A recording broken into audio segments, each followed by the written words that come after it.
ఎక్కువగా emergency prayer line అనేది వాడుకుంటూ ఉంటారు. ఏం లైన్? ఎమర్జెన్సీ ప్రేయర్ లైన్ అంటే ఏంటి? అత్యవసరమైన ప్రార్థన. ఒకసారి చెప్పండి, ఏం ప్రార్థన? అత్యవసరమైన ప్రార్థన. అత్యవసరముగా ప్రార్థన మార్చబడాలా అంటే కాదు. ప్రతి మనుషుని యొక్క జీవితంలో ప్రార్థన అనేది అత్యవసరమై ఉన్నది. కానీ ప్రతి మనిషి కూడా అత్యవసరమైన ప్రార్థన జీవితం కొనసాగించకూడదు. హల్లెలూయా. చూడండి, కొన్ని విషయాలు మీకు జ్ఞాపకం చేసి నేను ముందుకు వెళ్ళడానికి ప్రయత్నం చేస్తాను. ఇప్పుడు ఏ పూటకి ఆ పూటకే మనము గుడారంలోనికి సామాను తెచ్చుకుంటామా? మీ అందరికి అర్థమయ్యేది. ఏ పూటకి ఆ పూటే మనము బియ్యం తెచ్చుకుంటామా? తెచ్చుకోము. ఒకసారి ఏం తెచ్చుకుంటారు? ఇప్పుడు ఒక 5 కేజీల కట్ట తెచ్చుకొని ఇంట్లో వచ్చుకుంటారు. అవునా కదా? ఒకసారి మాట్లాడండి. అవునా కదా? అవునా? ఏం చేస్తున్నారు? 5 కేజీల కట్ట కానీ లేదంటే ధర్మములను బట్టి ఒక 5 కేజీల కట్ట అయినా కనీసము తెచ్చుకుని, అమ్మ ఈ 5 రోజులు మా జీవితాన్ని మేము కొనసాగించుకోవడానికి ఇవి సరిపోతాయి అని ఏం చేస్తున్నాడు? జ్ఞానంతో తెచ్చుకుని పెట్టుకున్నాడు. ఇది ఎమర్జెన్సీ ఉందా? అత్యవసరం ఉందా? కాదు. ఏం చేస్తున్నాడు? ముందుగానే మనిషి ఏమవుతున్నాడు? ప్రిపేర్ అవుతున్నాడు. ప్రిపేర్ అవుతున్నాడు. ఒకసారి మాట్లాడుతున్నారు. ఏమవుతున్నాడు? మనిషి ప్రిపేర్ అవుతున్నాడు, సిద్ధపడుతున్నాడు. ఏం సిద్ధపడుతున్నాడు? రాబోతున్న వారం అంతా కూడా సరిగా ఆహారం ఉండాలని సిద్ధపడుతున్నాడు. అయితే మనుషుడు మంచినీళ్ళ కొరకైనా కూడా ఒకసారి 20 లీటర్ క్యాన్ తెచ్చుకున్నాడా లేదా? తెచ్చుకున్నాడు. ఎందుకంటే తెచ్చుకున్నాడు? ఆ 2 రోజులను 3 రోజులను గట్టిగా తాగడానికి. అవునా కదా? అయితే విశ్వాసుని యొక్క జీవితంలో, ఒక మనుషుని జీవితంలో ప్రతిదీ కూడా కనీసం ఒక వారమునకు సరిపోనంత కూడా తెచ్చుకొని పెట్టుకున్నాడు. కనీసం 2-3 రోజులకు సరిపోయిన దగ్గర అంతా కూడా తెచ్చుకొని పెడుతున్నాడు. కానీ ఒక విశ్వాసుని యొక్క జీవితంలో మనం చూడగా ప్రార్థన విషయంలో ఆ వ్యక్తి అంట తన జీవితంలో సరిపోదగిన ప్రార్థన ముందుగానే అతడు ఒక డిపాజిట్ గా చేసుకోవడం లేదంట. ఏం చేసుకోవట్లేదు? ముందుగానే ఆ ప్రార్థన ముందుగా సిద్ధపరచుకొని ఉంచుకోవడం లేదంట. ఎందుకని? ఒక మనిషి యొక్క జీవితంలో కష్టం ఏర్పడుతుంది. ఎందుకని? ఒక మనిషిని జీవితంలో అపవాది రాజ్యం ఏర్పడుతుంది. ఎందుకని? ఒక మనిషిని జీవితంలో వ్యర్థమైనది అకస్మాత్తుగా జరుగుతున్నదని.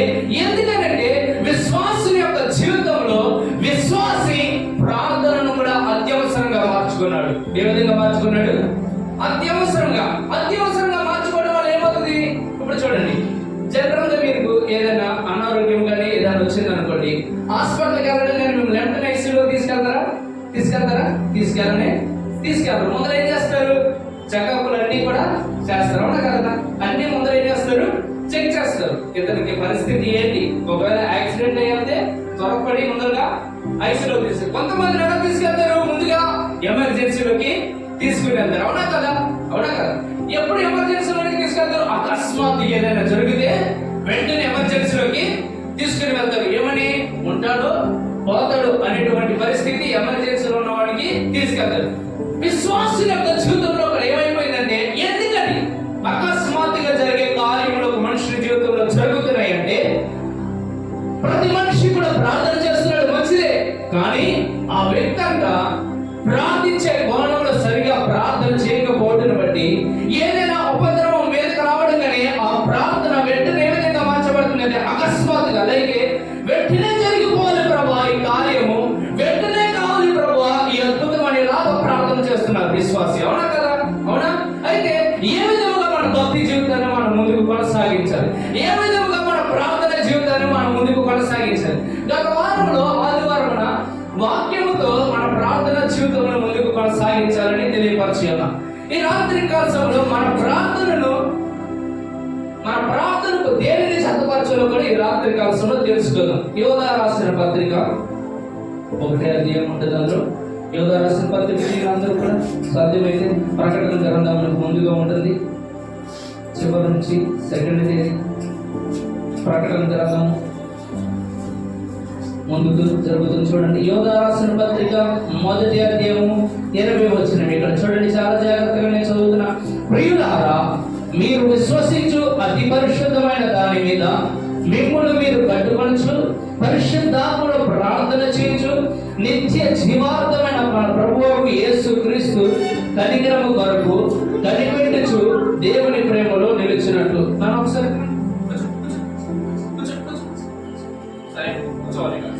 ఇక్కడ చూడండి, ఏమంటే అతి పరిశుద్ధమైన దాని మీద మిమ్మును మీరు కట్టుకొనుచు పరిశుద్ధాత్మలో ప్రార్థన చేయొచ్చు. దేవుడటమ్మా ఒకసారి చెప్పండి, పరిశుద్ధాత్మలో ప్రార్థన చేయొచ్చు. అదే చెప్పండి ఒకసారి, దేవుడట పరిశుద్ధాత్మలో ప్రార్థన చేయొచ్చు. దేవుడు చేయాలంట మన ప్రార్థన ఇప్పుడు పరిశుద్ధాత్మలో చేయాలంట. మన ప్రార్థన ఎప్పుడైతే పరిశుద్ధాత్మల ద్వారా మనం ప్రార్థన చేస్తామో ఆ ప్రార్థన శక్తివంతంగా మార్చబడుతుంది. హల్లెలూయా. చూడండి, మీ జీవితంలో ప్రార్థన ప్రాధాన్యతగా లేని ఎడల మీ జీవితంలో అది శక్తిగా మార్చబడదు. అర్థమైందన్నమాట.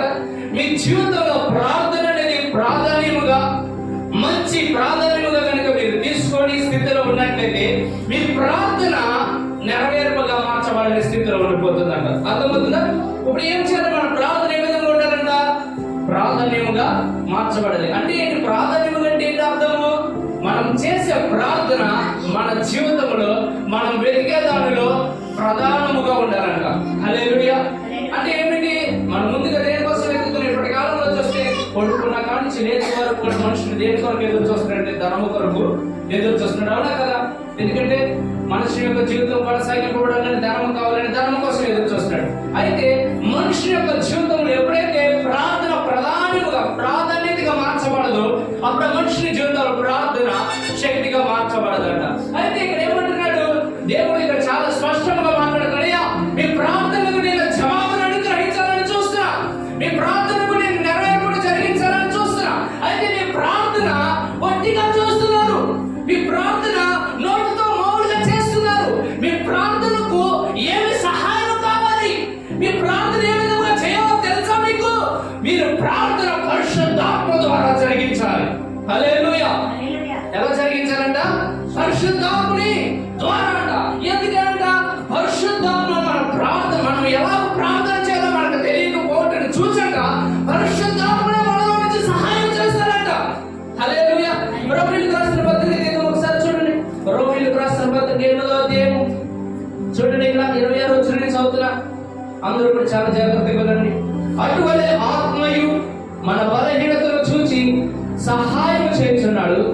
ఏదైనగా మనం యుక్తముగా ఎలాగో ప్రార్థన చేయవలనో మనకు తెలియదు, కానీ ఉచ్చరింప సత్యము కాని మూలుగులతో ఆ ఆత్మే మన పక్షమున విజ్ఞాపన చేస్తున్నాడు. హల్లెలూయా. ఇక్కడ ఏమని మాట్లాడుతుంది? స్పష్టంగా తెలియపరుస్తున్నాడు దేవుడు. ఏమని తెలియపరుస్తున్నాడు? మనకి ఎలా ప్రార్థన చేయాలో తెలియలేదట. తెలుసుగా మనకు ప్రార్థన ఎలా చేయాలో తెలియలేదట. మనకి ఎలా ప్రార్థన చేయాలో తెలియని స్థితి అంట. ఆ యేసుక్రీస్తు ప్రభువును చూసి ఆయన ఈ భూమి మీదకి వచ్చి సర్వ శరీరం వరకు అతమగా మార్చబడి చనిపోయి తండ్రి కుడి పార్శ్వమునకు వెళ్ళిన తర్వాత ఆయన అన్నాడు, ఇదిగో నేను మీ కొరకు ఆదరణకర్తను పంపిస్తున్నాను. ఆయన మిమ్మల్ని సర్వసాధ్యములోనికి నడిపించును, జరగబో వాటన్నిటిని మీకు ముందుగానే తెలియపరచును. అంత మాత్రమే కాదు, మీకు ప్రార్థన ఎలా చేయాలో తెలియలేదు. నేను ఎందుకోసం పరిశుద్ధాత్మను పంపిస్తున్నాను తెలుసా? మీకు ఎలాగో ప్రార్థన చేయాలో తెలియలేదు. కాబట్టి ఆ పరిశుద్ధాత్ముడే మీలో ఉండి యా విధముగా మీ జీవితంలో ఆయన చిత్తము నెరవేర్చబడాలని ఉద్దేశించినాడు. ఆ చిత్తమును ఆయనే మన పక్షమున మూలుగుతూ ప్రార్థన చేస్తున్నాడంట. ఈ విధముగా ఎవరు మూలుగుతున్నాడంటే ఇప్పుడు మనలో పరిశుద్ధాత్మ. ఎవరంట? ఒకసారి చెప్పండి, ఎవరమ్మా? మనలో ఎవరు మూలుగుతున్నారు? పరిశుద్ధాత్మ మూలుగుతున్నాడంట. మనం మూలుగుతున్నామా? ఎస్, మనం కూడా మూలుగుతున్నాం ఈ భూమి మీద. అయ్యో నా జీవితం ఏమైపోద్దు, నా బ్రతుకు ఏమైపోద్దు, రేపు పొద్దున్న నా జీవితం బాగుంటుందా లేదా, నేను రేపు పొద్దున్న లేస్తానా లేదా, ఈ రోజు నా పరిస్థితి ఏంటి ఎలా ఉంది, రేపు పొద్దున్న అప్లోడ్ వచ్చేస్తా అప్పు కట్టగలుగుతానా లేదా, ఏంటి నా పరిస్థితి అని మునుగుతున్నాడు. మనిషి కూడా మునుగుతున్నాడు. ఏం చేయాలో ఏంటో తెలియని పరిస్థితులు మునుగుతున్నాడు. ఎందుకయ్యా నా పిల్లలకి ఈ విధంగా కొన్నారు, ఎందుకయ్యా నా భర్త ఈ విధంగా కొన్నాడు, ఎందుకయ్యా నా భార్య ఎలా ఉంది, ఎందుకయ్యా నన్ను చూసిన వారు ఈ విధంగా నన్ను హేళన చేస్తున్నారు, ఎందుకయ్యా చుట్టుపక్కల ఉన్న వారందరూ కూడా నన్ను బలహీనపరుస్తున్నారు, ఎందుకయ్యా నా వంటి ఎవరు కూడా ఆధారముగా నిలబడట్లేదు, నాకు సహాయకుడిగా ఎవరు నిలబడట్లేదు అని ప్రతి మనిషి కూడా మునుగుతున్నాడంట. ప్రతి మనిషి మునుగుతున్నాడు. అదే విధముగా ఈ మూలుగులను మనం మాత్రమే కాదంట, మనుషుడుగా పరిశుద్ధాత్ముడు కూడా మన కొరకు మునుగుతున్నాడంట. హల్లెలూయా, హల్లెలూయా. అంటే ఏంటి? పరిశుద్ధాత్ముడు మునిగితే ఏమవుతుంది? పరిశుద్ధాత్ముడు మునిగితే ఏమవుతుంది తెలుసా? పరిశుద్ధాత్ముడి యొక్క ములుగు మన జీవితంలో కార్యముగా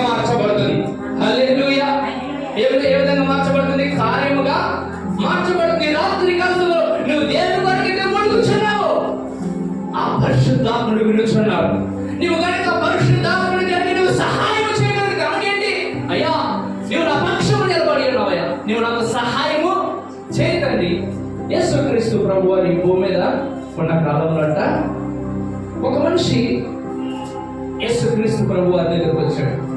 యేసుక్రీస్తు ప్రభు వారి దగ్గరకు వచ్చి, యేసయ్యా యేసయ్యా, నజరేడా నజరేడా, ఇప్పుడు నా కుమారుడు ఇదిగో రోగముతో జ్వరముతో పడిపోయి ఉన్నాడయ్యా, నువ్వు వచ్చి ఆ వ్యక్తిని స్వస్థపరిచయ్యా అంటే యేసయ్య అన్నాడు, విశ్వాసం ఉంచుము. ఏంటి ఆ వ్యక్తి స్వస్థపరచబడతాడంటే అప్పుడు ఏమంటాడు తెలుసా? ఆ వ్యక్తి ఏమంటాడు తెలుసా? నాకు అపనమ్మిక లేకుండా నమ్మిక నాకు దయచే తండ్రి అంటాడు. ఎవరంటారు ఇప్పుడు? ఆ వ్యక్తి. అదే విధముగా మనలో కూడా పరిశుద్ధాత్ముడు ఉన్నాడు. ఈ పరిశుద్ధాత్ముడి సహాయం మనం ఎప్పుడు కూడా కోరుకోవాలి. మన దగ్గర ఫోన్లు ఉంటుంది, అవునా కదా? ఇప్పుడు మొబైల్ ఉందా లేదా? అందరి దగ్గర ఏమైపోయింది, ఇప్పుడు ఫోన్లు ఉన్నాయి. ఈ ఫోన్లో ఏం కావాలన్నా మన పక్కన ఎవరు లేకపోయినా ఫోన్తో జీవితాలు గడిపేస్తూ ఉన్నారు, అవునా కదా? చుట్టుపక్కల ఎవరు కూడా మన పక్కన ఎవరు లేరు అనుకోండి, మనతో మాట్లాడడానికి ఎవరు లేరు అనుకోండి, ఇప్పుడు మనిషి దేంతో మాట్లాడుతున్నాడు? ఇప్పుడు ఫోన్తో మాట్లాడుతుంది. దేంతో గడుపుతున్నాడు ఇప్పుడు మనిషి? ఫోన్తో, అవునా కదా? అవునంటారు కదంటారా? ఇప్పుడు పిల్లలు కూడా ఉన్నారు, స్కూల్కి వెళ్ళలేదు అనుకోండి, వాళ్ళు బుక్స్ పెట్టుకున్నా ఫోన్ పెట్టుకుంటారా? ఫోన్ పట్టుకుంటారు. ఎందుకని? ఆ ఫోన్ వారికి జీవితానికి కనపడుతుంది. అమ్మో దీంట్లో ఏదో పిల్లలు ఆడుకునేది ఏదో ఉంటుంది. ఇప్పుడు ఒక మనిషి ఒక్కొక్కసారి ఒక్కొక్క దానితో జతపరచబడతాడు. దేనితో జతపడతాడు? ఒక్కొక్క దానితో జతపరచబడతాడు. ఈ ప్రాంతం కలిగి ఎందుకంటారా? ఒక్కొక్క మనిషి ఒక్కొక్క దానితో జతపరచబడి ఉన్నారు. ఒక్కొక్క మనిషి సీరియల్తో జతపరచబడి ఉంటారు, ఒక్కొక్క మనిషి సినిమాలతో జతపరచబడి ఉంటారు, ఒక్కొక్క మనిషి అర్థమైన కార్యములతో జతపరచబడి ఉంటారు, ఒక్కొక్క మనిషి త్రాగుదానికి జతపరచబడి ఉంటారు, ఒక్కొక్క మనిషి దోమపానం చేయడానికి జతపరచబడి ఉంటారు, ఒక్కొక్క మనిషి ఒక్కొక్క బలహీనతతో జతపరచబడిన స్థితిలో ఉంటారు. అయితే ఈ రాత్రి కాల సమయంలో నీతో మాట్లాడుతున్న మాట ఇప్పుడు తెలుసా? యేసుక్రీస్తు ప్రభువు, అయ్యా అమ్మా, నువ్వు దేనితో జతపరచబడి ఒకసారి ఆలోచించాయి. నువ్వు దేనితో జతపరచబడాలి? నీ ప్రార్థన నెరవేర్పుగా మార్చబడాలంటే నువ్వు ఏ విధంగా ప్రార్థన చేయాలి? దేనితో నువ్వు జతపరచబడిన వాడిగా మార్చబడాలి అంటే నువ్వు పరిశుద్ధాత్మతో జతపరచబడాలి. హల్లెలూయా. దేనితో? పరిశుద్ధాత్మతో. ఎవరయ్యా పరిశుద్ధాత్ముడు అంటే నీకు సహాయం చేయడానికి వచ్చిన దేవుడు. హల్లెలూయా. ఎవరైనా నీకు సహాయం చేయడానికి వచ్చిన దేవుడు, ఆయనే నీ పక్షాన్ని ఎలా ఏం చేస్తున్నాడు తెలుసా? ముడుగుతా ఉన్నాడంట నేను విడిపించడానికి, నేను స్వస్థపరచడానికి, నేను బాగుపరచడానికి, నేను బయటికి తీసుకురావడానికి ఆయన నీ కొరకు సిద్ధంగానే ఉన్నాడు ఎల్లప్పుడూ. హల్లెలూయా. హల్లెలూయా. ఇంకెక్కడ చూడండి, ముందుగా చదువుతున్నా. మరియు హృదయములను పరిశోధించువాడు ఆత్మ యొక్క మనస్సు ఏదో ఎరుగును. ఏదైనా ఆయన దేవుని చిత్త ప్రకారం పరిశుద్ధుల కొరకు విజ్ఞాపన చేయుచున్నాడు. హల్లెలూయా. ఏ చిత్త ప్రకారం అంట? దేవుని యొక్క చిత్తమని జీవితంలో నెరవేర్చబడాలని ఆలోచన కలిగి ఉంటారు. ఎంతమందికి ఇక్కడ ఆలోచన ఉంది? దేవుని చిత్తం జరగలేదు మన జీవితంలో, అవునా కదా? అవునా కదా? ఎవరి చిత్తం కావాలి మన జీవితంలో? దేవుని చిత్తము. దేవుని చిత్తము జరగాలంటే ఎలాగా చేసుకోవాలి? మన జీవితంలో దేవుని చిత్తం ఎలా నెరవేర్చబడుతుంది? మన ప్రార్థన దేవుని చిత్తముగా మార్చబడాలంటే ఎలాగా?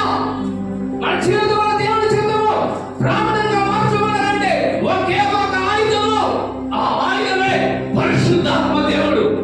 హల్లెలూయా.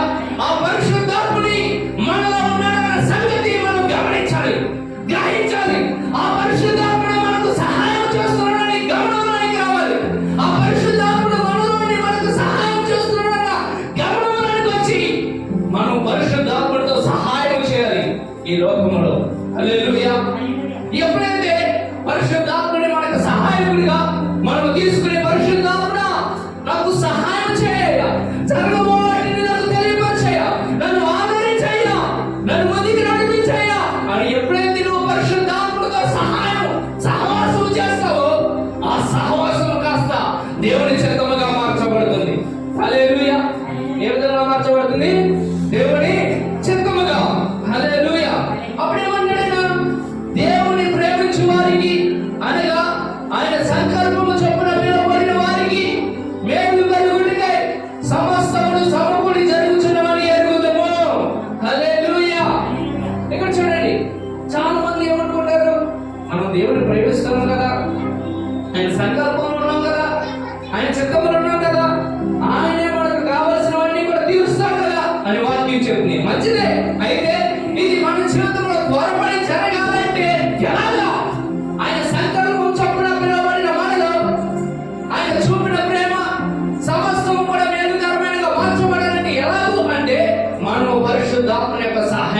రావాలి. హల్లెలూయా. ఎవరిలోనికి రావాలి? మనము పరిశుద్ధాత్మ యొక్క సహాయంలోనికి రావాలి. అందుకని ఒక మాట ఉంది. ఎందుకయ్యా పరిశుద్ధాత్మలోనికి రావాలంటే 3వ యోహానుకు రాసిన పత్రిక 2వ వచనం చదువుతున్నా చూడండి. అందరూ చాలా జాగ్రత్తగా చూడండి. 3వ యోహానుకు రాసిన పత్రిక 2వ వచనం. ప్రియుడా, నీ ఆత్మ వర్ధిల్లుచున్న ప్రకారము నీవు అన్ని విషయములలోనూ వర్ధిల్లుచు సౌఖ్యముగా ఉండవాలని ప్రార్థించుచున్నాను. హల్లెలూయా.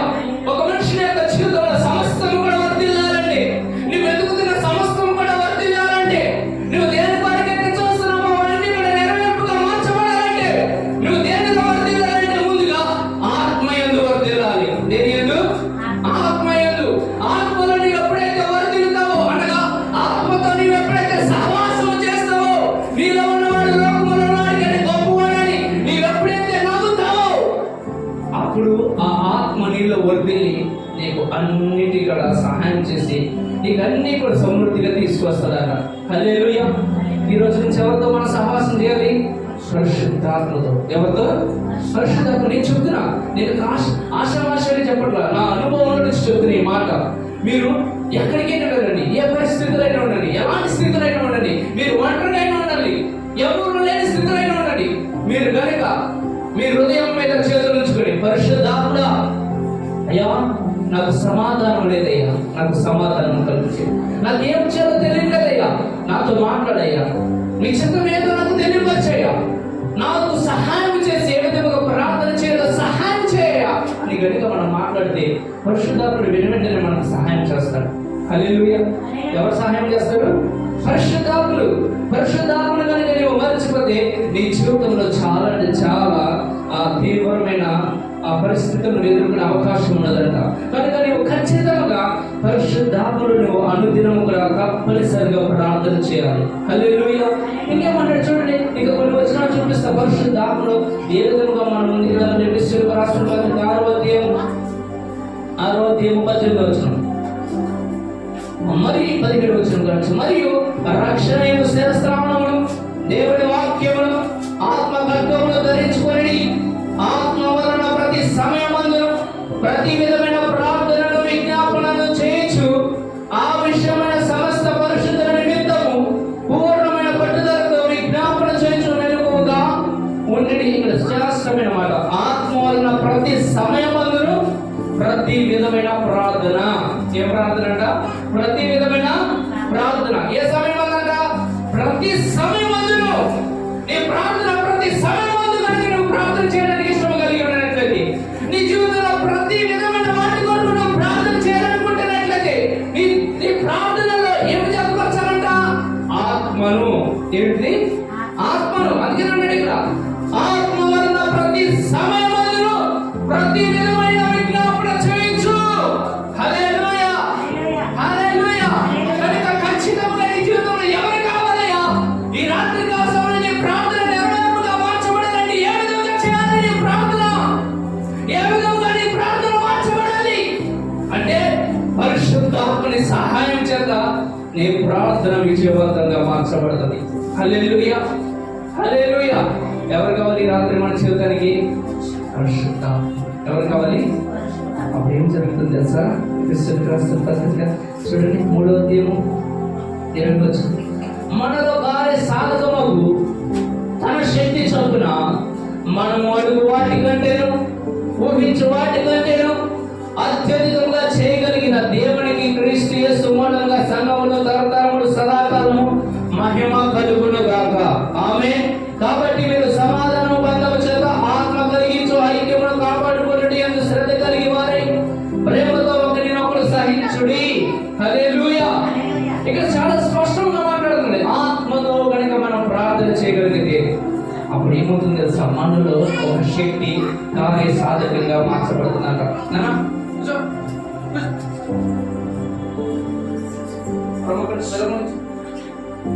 మనలో పరిశుద్ధాత్ముడు కదలాలంటే కదిలితే ఏమవుతుంది? ఏమవుతుంది? మన జీవితంలో పరిశుద్ధాత్ముడు కదిలితే అంటే అడుగు వాటి కంటేను ఊహించు వాటి కంటేను అత్యధికంగా మన జీవితంలో కార్యములు జరుగుతాయి అంట. హల్లెలూయా. ఎంతమంది కావాలి? మన ప్రార్థన విజయవంతంగా మార్చబడాలి.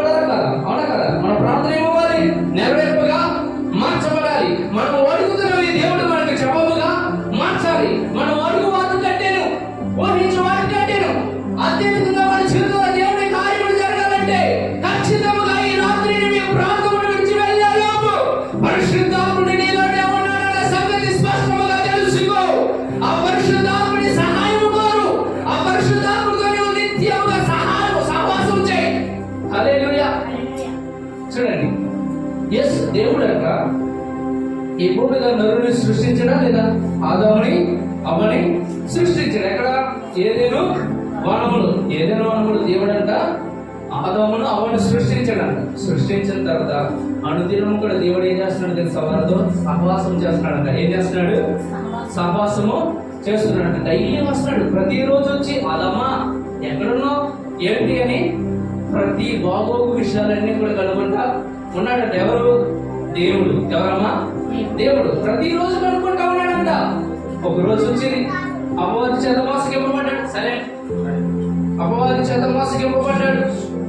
ఆదాము అవ్వ పాపములకు అప్పగింపబడి ఉన్నారు. మరలా వచ్చాడు దేవుడు యథావిధిగా సహవాసం చేయడానికి వచ్చాడు. దేవుడు సహవాసం చేయడానికి వస్తే మనుషులు ఏమైపోయాడు తెలుసా? పారిపోయి దాక్కున్నాడు. అవునా కదా? అవునా? పాపం వలన ఏమైంది? మనుషుడు వెళ్ళి దాక్కున్నాడు దేవుడి దగ్గరికి వెళ్ళకుండా. అయితే ఆ పాపపు ఊపిలో పడిపోయిన వారందరినీ మరలా మనలను బయటికి తీసుకొచ్చి పరిశుద్ధాత్మని మనలో నుంచి ఆ మనలోనే ఉంచి ఆయన ఏమన్నాడు తెలుసా? నేను సదాకాలము మీలో ఈ ఆత్మను ముద్రించి ఉన్నాను. నేను వచ్చే వరకు ఈ ఆత్మ మీలోనే ఉంటుంది. అప్పటి వరకు మీరు ఎవరి సహాయం కోరాలి తెలుసా? పరిశుద్ధాత్మని. హల్లెలూయా. ఎవరి సహాయము? పరిశుద్ధాత్మని. ఇప్పుడు ఎవరితో చేయాలి మన సహవాసము? పరిశుద్ధాత్మతో. పరిశుద్ధాత్మతో నీ సహవాసం, నీ కోరిక ఏ విధంగా నువ్వు వెతుక్కుంటున్నావో, ఏం కావాలని నీ సహోదరుడు ఎవరైనా నీ పక్షం నీ పక్కన ఏ విధంగా మాట్లాడుకుంటున్నావో, లేదంటే నీ భార్యతో నువ్వు ఏ విధంగా మాట్లాడుతున్నావు, నీ భర్తతో ఏ విధంగా నువ్వు మాట్లాడుతున్నావు, నీ పిల్లలతో ఏ విధంగా నువ్వు మాట్లాడుతున్నావు, అదే విధంగా నీకు కావాల్సిన ప్రతి ఒక్క విషయమై పరిశుద్ధాత్మతో కనుక నువ్వు మాట్లాడితే పరిశుద్ధాత్ముడు నీతో మాట్లాడతాడు ఈ రాత్రి. హల్లెలూయా. హల్లెలూయా. ఎవరి పరిశుద్ధాత్ముడు అంటే ఆయనే దేవుడు. ఎవరు? ఆయన దేవుడు. ఆయన నీతో మాట్లాడతాడు, స్పష్టంగా మాట్లాడతాడు, క్లియర్ గా మాట్లాడతాడు. నీ జీవితం ఏమైందో చాలా జాగ్రత్తగా తెలియపరుస్తాడు ఆయన. హల్లెలూయా. హల్లెలూయా. కనుక ఈ రాత్రి మీ జీవితంలో ప్రార్థన ఆత్మలో నుంచి చేయడం ఆరంభించాలి. హల్లెలూయా. ఒక భక్తుడు అంట, ఎహెజ్కేలు అనే భక్తుడు ఉన్నాడు. ఆ భక్తుడిని దేవుడు ఎండిన ఎముకల దగ్గరికి తీసుకెళ్తున్నాడు. ఎక్కడికి తీసుకెళ్తున్నాడు? ఎండిన ఎముకల దగ్గరికి తీసుకెళ్ళి ఏమంటాడు తెలుసా? ఎహెజ్కేలు ఎండిన ఎముకలతో నువ్వు మాట్లాడు అంటాడు. కానీ అక్కడ ఒక కార్యం జరుగుతుంది. చూడండి ఇక్కడ. సరే, చూడండి ఇక్కడ ఎహెజ్కేలు గ్రంథం 37వ అధ్యాయం. యెహోవా హస్తము నా మీదికి వచ్చెను, నేను ఆత్మవశుడనై ఉండగా యెహోవా నన్ను తోడుకుని పోయి. హల్లెలూయా. ఇక్కడ చూడండి ఏ విధంగా ఉన్నాడంట? ఎహెజ్కేలు ఎలా ఉన్నాడంట? ఆత్మవశుడై ఉండగా. ఎలా ఉన్నాడమ్మో ఒకసారి చెప్పండి. ఆత్మవశుడై ఉన్నాడు. అంటే అర్థం ఏంటి? ఆత్మతో పిడుగులాటలో ఉన్నాడు. ఎవరు? ఎహెజ్కేలు. ఎక్కడ ఉన్నాడు ఇప్పుడు? ఎవరితో ఉన్నాడు? ఆత్మతో ఉన్నాడు. ఎవరితో ఉన్నాడు? ఒకసారి గట్టి చెప్పండి. దేనితో ఉన్నాడు? ఎహెజ్కేలు ఆత్మతో ఉన్నాడు. ఆత్మతో సహవాసంలో ఉన్నాడు. ఎవరు? ఎహెజ్కేలు. ఎహెజ్కేలు ఆత్మలో వశుడై ఉండగా యెహోవా అతనిని చూసి అతని దగ్గరికి వచ్చి ఎహెజ్కేలు పడా అని ఎండిన ఎముకల దగ్గరికి తీసుకెళ్ళాడంట. ఎండిన ఎముకల దగ్గరికి తీసుకెళ్ళి నువ్వేం చేస్తావు తెలుసా? ఈ ఎండిన ఎముకలతో మాట్లాడు. ఈ ఎండిన ఎముకలతో నువ్వు ప్రవచించు. దీనికి జీవము కలగాలని ప్రవచించు. దీనికి శరీరం కలగాలని ప్రవచించు. దీనికి రక్త మాంసములు రావాలని ప్రవచించు. నరములు రావాలని ప్రవచించు. మీరు బ్రతుకుడికి జీవమును ప్రవచించాలన్నాడు. ఎవరు? దేవుడు. ఎవరమ్మా? దేవుడు. ఎలా ఉన్నప్పుడు అంట? ఆత్మవశుడై ఉన్నప్పుడు. అంటే అర్థం ఏంటి? నీ జీవితంలో నీవు కూడా ఆత్మలో కనుక ఎదిగినట్లయితే, నీవు కూడా ఆత్మలో ఎదిగినట్లయితే ఈ రాత్రి నీ జీవితంలో కూడా ఎండిన ఎముకలుంటే, ఎండిపోయిన లోయలో నువ్వు కూడా ఉన్నట్లయితే దేవుడు ఏమంటాడు తెలుసా? లేమో, తేజరేమో, నా ఆత్మ నీ మీద ఉంది కదా. నువ్వు ఆత్మ ఆధారం చేసుకుని ఏం చేస్తావు తెలుసా? ఆ ఎండిన ఎముకలతో మాట్లాడు. నీ కష్టంతో నువ్వు మాట్లాడు. నీ నష్టంతో మాట్లాడు. నీ ఇబ్బందులతో మాట్లాడు. నేను ఏదైతే నాశనం చేయడానికి నిలబడి ఉన్నదో దాంతో మాట్లాడు. హల్లెలూయా. ఎంతమంది మాట్లాడడానికి సిద్ధంగా ఉన్నారు? మాట్లాడతారా? మీ కష్టం ఎవరితో ఏదైనా ఆధారం చేసుకుని మాట్లాడేప్పుడు పరిశుద్ధాత్మని. హల్లెలూయా. దేని ఆధారం చేసుకుని? పరిశుద్ధాత్మని. దేవుని ఆధారం చేసుకుని కనుక నువ్వు మాట్లాడగలిగితే ఆ ఎండిపోయిన ఎముకలు మాట్లాడి మరలా సజీవులుగా మార్చబడినట్లు ఈ రాత్రి ప్రార్థనను విడిచి వెళుతున్న మీ జీవితంలో కూడా ఆ ఎండిన ఎముకలు లాంటి పరిస్థితి, ఆ లోయ వంటి పరిస్థితి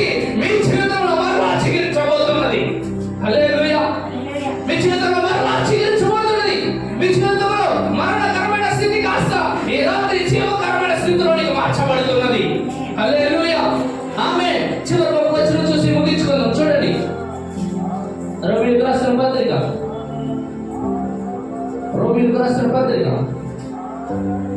చూడండి, ఎంత క్లియర్గా మాట్లాడుతున్నాడు యేసుక్రీస్తు ప్రభువు. రోమిలకు రాసిన పత్రిక 8:10 క్రీస్తు మీద ఉన్న ఎడల మీ శరీరము పాప విషయమై మృతమైనదిగాను, మీ ఆత్మ నీతి విషయమై జీవము కలిగి ఉన్నది. మృతులలో నుండి యేసును లేపిన వాని ఆత్మ మీలో నివసించిన ఎడల, మృతులలో నుండి క్రీస్తు యేసును లేపిన వాడు చావునకు లోనైన మీ శరీరములను కూడా మీలో నివసించుచున్న తన ఆత్మ ద్వారా జీవింప చేయను. హల్లెలూయా. ఈ మాట ఎంత శక్తినిస్తుందో తెలుసా? ఆ ఎముకల దగ్గరికి వెళ్ళి మాట్లాడగా ఏ ఆత్మ అయితే ఆ ఎముకల్లోనికి జీవము తీసుకొచ్చిందో అదే ఆత్మ నీలో ఉండదు కనుక ఆ ఆత్మ ఈ రాత్రి నీ మూలుగులను వింటూ నీ కొరకుతో మునుగుతూ ఆ ఆత్మ ఏమో చేయడానికి సిద్ధంగా ఉన్నదండి. ఈ రాత్రి కాలంలో చావునకు లైన నీ పరిస్థితిని కాస్త యేసుక్రీస్తును లేపినట్లే నీ జీవితంలో కూడా మరో జీవము కలిగిన దానిగా మార్చబోతుంది ఈ రాత్రి కాలంలో. హల్లెలూయా, హల్లెలూయా. ఎంతమంది కావాలా కదా ఇది మరణకరమైన పరిస్థితుల నుంచి జీవకరమైన స్థితిలోనికి రావడం. ఏంటది? పరిశుద్ధాత్మలో ప్రార్థన. దేవుల ప్రార్థన, పరిశుద్ధాత్మలో ప్రార్థన. అటు విధముగా మీరందరూ కూడా మార్చబడుదురు కాక. ఆమేన్. సత్యం ప్రార్థన చేసుకున్నాము, కలుపుకున్న అందరూ కూడా ఈ రాత్రి కాలంలో ప్రభు నిన్ను దర్శించిన విధముగా ప్రభు నీలో పని చేయడానికి సిద్ధంగా ఉన్నాడు కనుక పరిశుద్ధాత్మలో నీవు ప్రార్థన చేయడానికి ఇది ఏ మంచి సమయం కనుక అందరూ కూడా ప్రార్థించదు. యెహోవా రాఫా, యెహోవా షమ్మా, నీ ప్రగోసోకతో రైమాని ప్రకాశకతి నీకిచి